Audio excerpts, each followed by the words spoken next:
آپ صلی اللہ علیہ وسلم کا ایک مزاج جو شروع میں بتانا چاہ رہا تھا، آپ سفر میں بھی ہوتے نا تو سواری پہ فوراً سوار نہ ہوتے، مشى عن فرسه قلیلا، صحیح الجامع کی روایت فجر کی نماز پڑھاتے مختصر سی، پھر کچھ وقت پیدل چل کے پھر سواری پہ سوار ہوتے۔ آپ نے اپنی سیر کا معمول بنایا تھا، جسم کی فٹنس بہت ضروری ہے، آپ بھی اس بات کا خیال رکھا کریں۔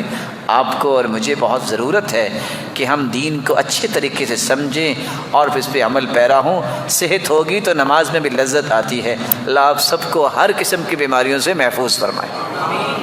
ہر وہ نیت اور ارادہ، ہر وہ قول، ہر وہ عمل جس سے اللہ کی رضا حاصل ہو، اسے عبادت کہتے ہیں۔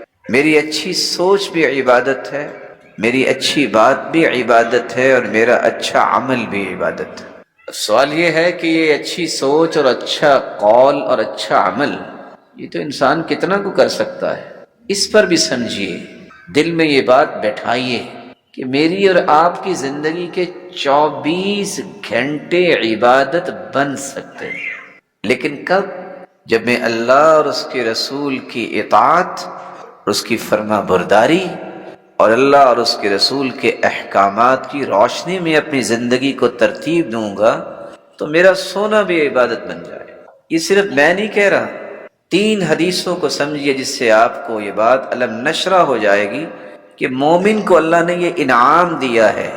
کافر 24 گھنٹے اگر اپنے معبد خانے میں، گرجے میں عبادت کرے، وہ لکھی جاتی ہے عادت، اور مومن کو اللہ نے یہ انعام دیا ہے کہ جب وہ اللہ اور اس کے رسول کے فرامین کی روشنی میں زندگی گزارتا ہے تو اس کی عادت بھی لکھی جاتی ہے عبادت۔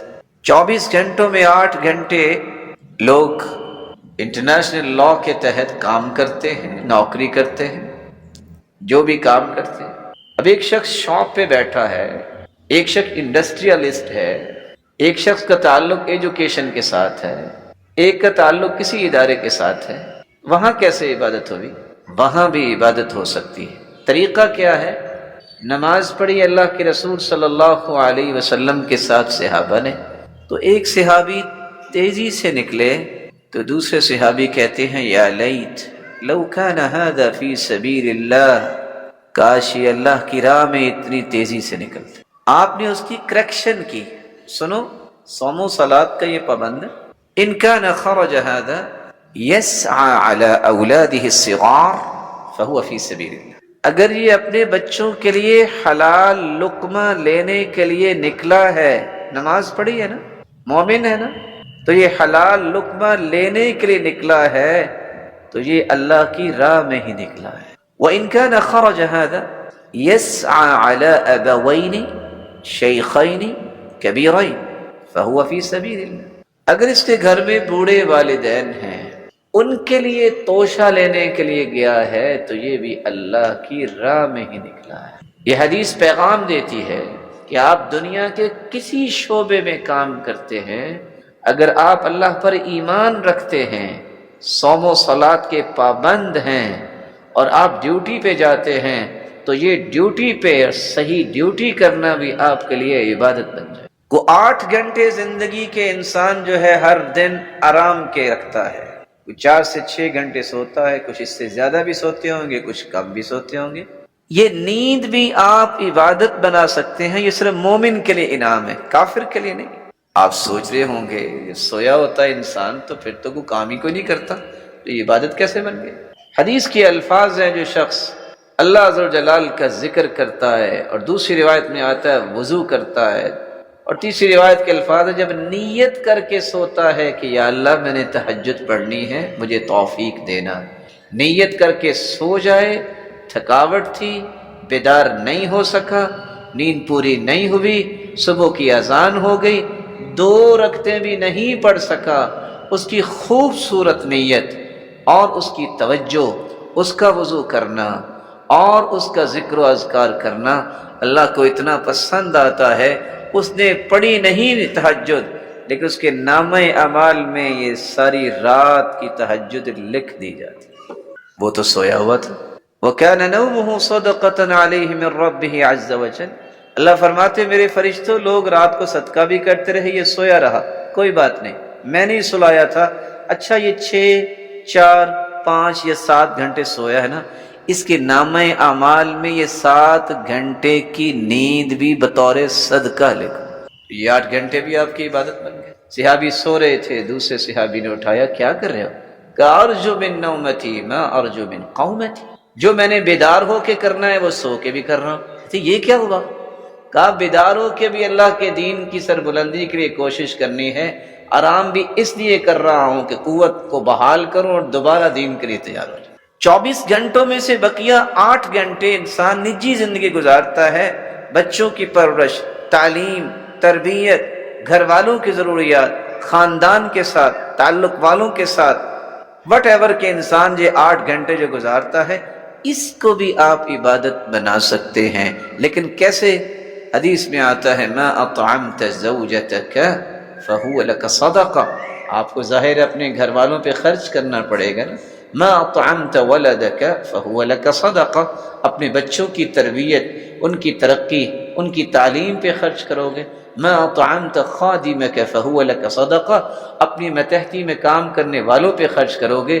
کروڑوں روپے تم نے لگائے، قیامت کا دن ہوگا یہ سارا پیسہ جو آپ نے لگایا ہے تو ذمہ داری ہے، تو واجب پرورش کرنا ہے، تو ضروری اپنی بیوی پہ خرچ کرنا، لیکن آپ کے نامہ اعمال میں بطور صدقہ لکھا ہو۔ تو اللہ تعالیٰ نے ہمیں اپنی عبادت کے لیے پیدا کیا، اور عبادت 24 گھنٹے بنائی جا سکتی ہے جب اللہ اور اس کے رسول کے فرامین کی روشنی میں زندگی کے زاویے مرتب کیے جائیں۔ مت سمجھیے کہ میری عبادت سے اللہ ذوالجلال کی کو بادشاہی میں اضافہ ہوتا ہے، یہ نہیں ہوتا۔ مت سمجھیے کہ کافر کے کفر کرنے سے، دنیا میں برائی کرنے سے کوئی بادشاہی کم ہو جاتی ہے۔ اللہ کے رسول صلی اللہ علیہ وسلم نے فرمایا، حدیث قدسی ہے، اگر پوری کائنات نیک سے نیک بن جائے تو اللہ فرماتے میری بادشاہی میں ذرہ بھی فرق نہیں آئے گا۔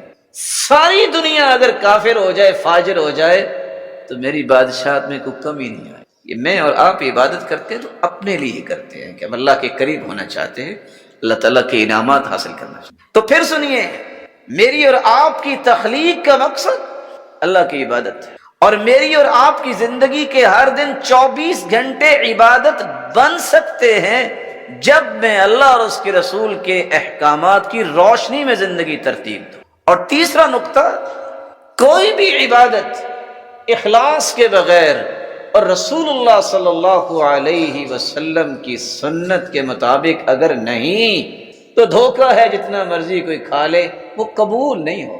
ایک چوتھا نقطہ بھی ذہن میں رکھنے والا ہے کہ عبادت سے اللہ ذوالجلال کی بادشاہی میں کوئی فرق نہیں آتا۔ میرے لیے عبادت، میری دنیا اور آخرت جو ہے وہ بنتی ہے عبادت کرنے سے۔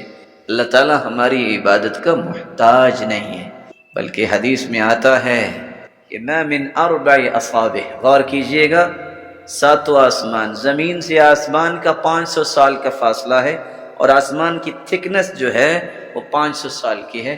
ہر آسمان کا ایسی فاصلہ ہے، 7 آسمانوں میں 4 انگلیوں کی جگہ بھی خالی نہیں، کہیں فرشتہ رکوع میں ہے، کہیں قیام میں ہے، کہیں سجدے میں پڑا ہے۔ اللہ میری اور آپ کی عبادت کا محتاج نہیں، یہ ذہن سے نکال دیجئے کہ ہم کو احسان کرتے ہیں۔ 5واں اور آخری نقطہ جو آج ہم پیش کریں گے، جس کی کچھ تفصیل، کہ ہم یہ سمجھ بیٹھے ہیں کہ عبادت کا فائدہ قیامت کو ہی ہوگا، نہیں۔ اپنے بھائی کی اس بات کو یاد رکھیے گا، جس کا حکم اللہ اور اس کے رسول نے دے دیا ہے وہ میری اور آپ کی زندگی کے ایک ایک زاویے، ایک ایک کارنر، ایک ایک رویے کو بھی منور کرتا ہے، قبر کو بھی منور کرے گا اور حشر کو بھی منور کرے گا۔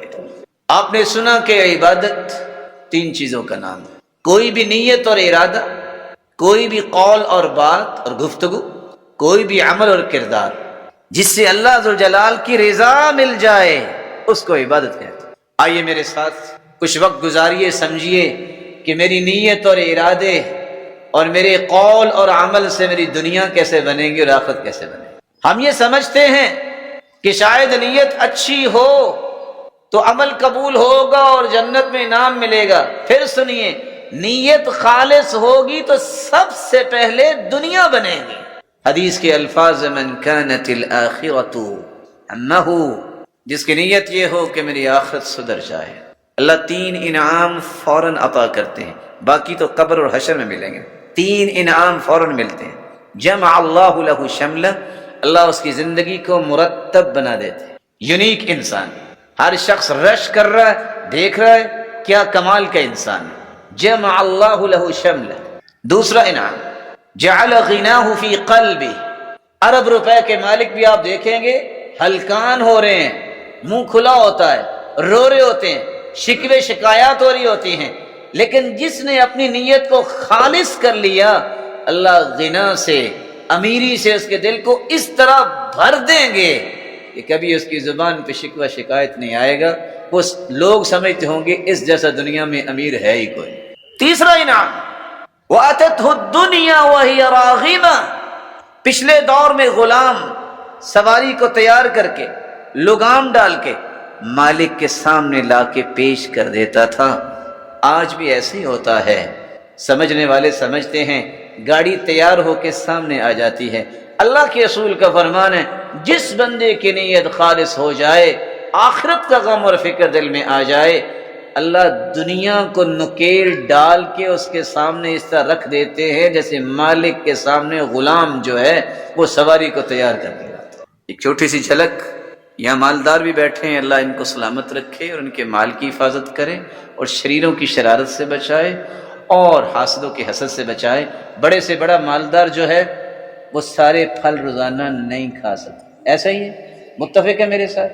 لیکن جس بندے کو اللہ نے توفیق دے دی ہے نیکی کا کام کرنا، اس کے سامنے ڈھیروں پھل آ جاتے ہیں، اس سے پورے کھائے نہیں جاتے۔ اس لیے قرآن نے کہا ثم کلی من کل الثمرات فاسلکی سبل ربک ذللا، شہد کی مکھی کو اللہ نے مخاطب کر کے کہا کہ تم چونکہ خیر خواہ ہو، لوگوں کے لیے شہد بناتی ہو، تمہیں اجازت ہے کہ دنیا کا ہر پھل جو ہے وہ کھاؤ اور اس کا رس چوس کے لاؤ اور شہد بنا کے دو۔ ان اتخذی من الجبال بیوتا ومن الشجر ومما یعرشون، اس بات کو گہرائی میں جا کے سمجھیے۔ مکھی کو کہا چاہو تو پہاڑ پہ اپنا گھر بناؤ، چاہو تو درخت پہ بناؤ، چاہو تو کسی چھپر میں بناؤ، جس کا اخلاص ہوتا ہے اس کے لیے سارے گھروں کے دروازے کھلے ہوتے ہیں۔ لوگوں کی چاہت ہوتی ہے ہمارے گھر آئے، ہمارے پاس آئے، ہمارے پاس بیٹھے۔ یہ محبت ڈالنے والا کون ہے؟ اللہ کی ذات۔ لیکن اگر نیت میں فتور آئے، نیت میں شہرت آئے، واہ واہ کا چسکا آئے، لوگوں کو گرانا، غلط ارادے کرنا، کسی کو محروم کرنا، لیگ پولنگ، تو نتیجہ کیا نکلتا ہے؟ یہ صرف آخرت برباد نہیں ہوتی۔ یمن کے اندر صنعاء آج بھی موجود ہے، اسی صنعاء میں ایک بہت بڑا ایک باغ تھا، 3 بیٹے تھے، ایک باپ تھا۔ باپ اللہ والا تھا، مسکینوں کو بھی مال دیتا، پھل اللہ کی راہ میں بھی دیتا، برکتیں تھی۔ باپ دنیا سے گیا، جیسے آج کل کہتے ہیں نا وہ تو جینٹل مین تھا، ہم سمارٹ مین بننا چاہتے ہیں، اس نے تو پیسہ ضائع کر دیا۔ یہ بے وقوف بیچاری اولاد جو ہے یہ جینٹل مین کی قدر نہیں کرتی، سمارٹ مین کی قدر کرتی ہے۔ انہوں نے بھی کہا کہ اچھا ایسا کرتے ہیں کہ سحری کے وقت ہی جاتے ہیں، پھل توڑتے ہیں، نہ مسکین آئے گا نہ دینا پڑے گا، پہلے سے بیچ باچ کے فارغ ہو جائیں۔ نیت کی ہے، ابھی گئے نہیں ہیں، مسکینوں کو محروم نہیں کیا۔ قرآن نے سورۃ القلم میں نقشہ کھینچا ہے، چپکے سے جا رہے تھے، جب وہاں پہنچے تو باغ ہی نہیں ہے۔ کہتے ہیں بھول تو نہیں گئے؟ او بھائی، او گائے بھینس بھی نہیں بھولتی اپنا کھیت، لیکن سچی بات پوچھو تو وہ بھول ہی گئے تھے کیونکہ غلط کام کر بیٹھے۔ فَأَصْبَحَتْ كَالصَّرِيمِ، اللہ نے پورے کا پورا باغ ان کی بدنیتی کی وجہ سے جلا کے راکھ بنا دیا۔ آج بھی آپ دیکھتے ہیں ہارویسٹر کے بعد جب آگ لگائی جاتی ہے تو کیا حالت ہوتی ہے؟ کالصریم کا یہی معنی۔ بدنیتی تو صرف آخرت خراب نہیں ہوتی، دنیا بھی جل جاتی ہے۔ اس لیے فرمایا من کانت الدنیا ہمہ، جس کو صرف یہ فکر ہے کہ میری دنیا بنے، اس کو آخرت کی فکر ہی نہیں ہے، اس کے ارادہ اور نیت آخرت میں اللہ کی رضا ہی نہیں ہے، وہ بس دنیا کی ہی شوشہ چاہتا ہے۔ نتیجہ کیا نکلے گا؟ سب سے پہلا اسے عذاب یہ ملتا ہے، فرق اللہ علیہ شملہ، اس کی زندگی میں سکون نہیں آئے۔ صبح کو ڈیوٹی، شام کو ڈیوٹی، خرچے پھر بھی پورے نہیں ہوئے، کبھی روڈ پہ لیٹ رہا ہے، کبھی موٹر وے پہ لیٹ رہا ہے میری تنخواہ بڑھاؤ، جن کو اللہ نے دین دیا ہے آپ کو کبھی نہیں بندہ نظر آئے گا کہ وہ لیٹتا کہ میری تنخواہ بڑھاؤ، اس کو یہ پتہ ہے جس نے پیدا کیا اس نے ذمہ داری لی ہے، یہ اصل میں میری ذمہ داری ہے ہی نہیں، یہ اس کی ذمہ داری۔ وَجَعَلَ فَقْرَهُ بَيْنَ عَيْنَيْهِ، دوسرا عذاب بدنیتی کا یہ ملتا ہے، اس کی آنکھوں کے سامنے فقیری ڈیرے ڈال لیتی ہے، لمبے لمبے سانس لیتا نظر آئے گا، کیا بنے گا؟ کیا بنے گا بھائی؟ قبر ہی بنے گی نا زیادہ سے زیادہ، اور کیا بنے گا؟ اور کیا بن سکتا؟ تیسرا عذاب وَلَمْ يَأْتِهِ مِنَ الدُّنْيَا إِلَّا مَا قُدِّرَ لَهُ، ملے گا اسے وہی جتنی مرضی چھلانگے لگا لے، جتنا اس کی قسمت میں لکھا، اس سے زیادہ نہیں ملے گا۔ نیت نیک ہوگی تو قسمت میں لکھا تھا یہ تو ملنا ہی ملنا، اگر یہ نیک کام کرے گا تو اتنی برکت بھی آئے گی۔ ان برکتوں سے محروم یہ ہوتا ہے جس کی نیت بد ہوتی ہے۔ اچھی نیت والا وہ خزانے لبریز اس کے دامن ہوتے ہیں، وہ سنبھالتا سنبھالتا تقسیم کرتا کرتا زندگی گزارتا ہے اور اس کو پرواہ کو نہیں ہوتی۔ نیت اگر ٹھیک ہو جائے تو صرف یہ عبادت ہے، اچھا ارادہ اچھی نیت، صرف آخرت نہیں بنتی۔ بعض لوگوں کے پاس master P H D degree ہے، بڑا کچھ ہے، گزارا نہیں ہے۔ بعض لوگوں کے پاس معمولی سا علم ہوتا ہے۔ سیدنا معاذ بن جبل کہتے ہیں اخلص دینک یکفیک القلیل من العمل، تم بس نیت کو خوبصورت بنا لو، تھوڑا علم، تھوڑا مال، تھوڑی پراپرٹی، تھوڑی چیز وہ تمہارے پاس ہوگی، اللہ اس میں اتنی برکت ڈالیں گے کہ بڑے بڑے لینڈ لارڈ، بڑے بڑے علم و معرفت کے دعوے کرنے والے، بڑے بڑے مال و دولت والے تجھے دیکھیں گے، ہاں اس کو کیسے ملا؟ اصل بات یہ ہے کہ برکت ان کے نصیبے میں نہیں، اللہ نے تجھے برکت عطا کر دی۔ نیت عبادت ہے، ارادہ اچھا کرنا عبادت ہے۔ آپ نیکی کی نیت کرتے، ایک برائی کی نیت کرتا، میرے رب کے فیصلے دیکھیے، صحیح بخاری اور صحیح مسلم کی روایت ہے، ایک بندے نے نیکی کی نیت کی ہے نا، ابھی نیکی نہیں کی، اللہ فرماتے ہیں اس کی نیکی لکھ دو، نیکی تو کی نہیں ہے۔ جب وہ کرتا ہے نیکی تو اللہ اسے 10 بنا کے، 70 بنا کے، 700 گنا، اور حدیث کے ساتھ لفظ ہے اِلَى اضعاف کثیرہ، انلمیٹڈ نیکیاں ایک نیکی کے بدلے اسے عطا کر دے۔ بلکہ اگر آپ نے برائی کا ارادہ کیا اور آپ کو اللہ نے احساس دے دیا ہے کہ میں نے غلط سوچا ہے، فٹ سے آپ برائی چھوڑ دیتے ہیں، اس لیے چھوڑی کہ اللہ کا خوف آ گیا۔